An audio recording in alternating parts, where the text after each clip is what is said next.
Ce vendredi 10 mars est un grand jour pour tous les amoureux de football et encore plus pour les fans de Samuel Eto'o, puisque l'ancien footballeur fête ses 42 ans.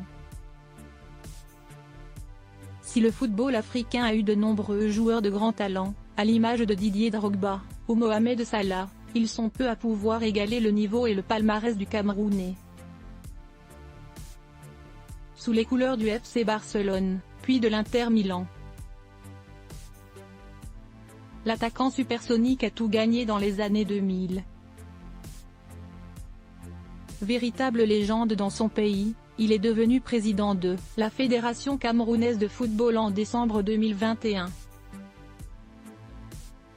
Côté vie privée, Samuel Eto'o est un homme marié et ce depuis longtemps. En 2014, il épouse Georgette, qui va devenir la mère de ses 4 enfants, Maël, Étienne, Sienna et Lynn. Les deux tourtereaux se sont rencontrés du côté de Nantes, lorsque le natif de Douala était encore tout jeune.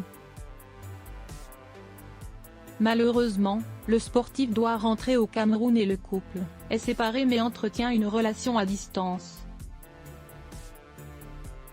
Lorsqu'il intègre le Real Madrid, Georgette finit par le rejoindre, et le couple va pouvoir fonder une famille.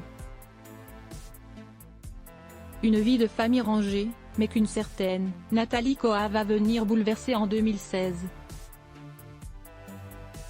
La jeune femme assure qu'elle a vécu une relation tumultueuse avec le footballeur au tournant des années 2010. Elle va même jusqu'à sortir un livre, intitulé Revenge Porn, Foot, Sexe, Argent, dont la publication a finalement été interdite par le tribunal de grande instance de Paris à la suite d'une plainte du joueur pour atteinte à l'intimité de la vie privée.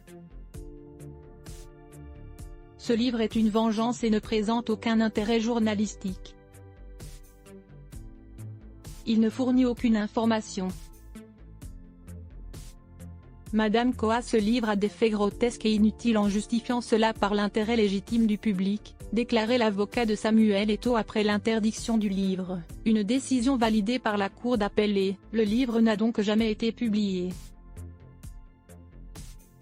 Face à cette interdiction, Nathalie Koha décide donc de témoigner dans la presse, de cette relation visiblement très toxique qu'elle aurait entretenue avec Samuel Eto'o.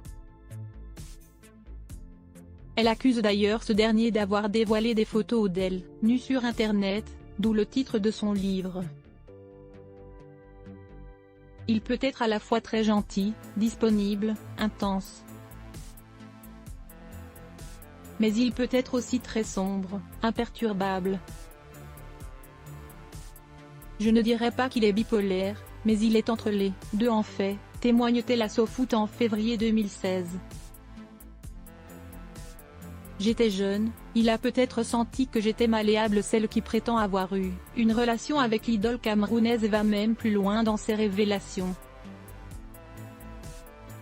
Il aime les plans à 3, voir une autre personne toucher sa copine. Il ne pouvait pas s'ouvrir à tout le monde. Peut-être par peur d'être incompris, d'être jugé ou exposé. J'étais jeune, il a peut-être senti que j'étais malléable, confie Nathalie Koha. Un témoignage pour le moins surprenant et à charge contre Samuel Eto'o, qui n'a jamais répondu aux accusations de Nathalie Koha.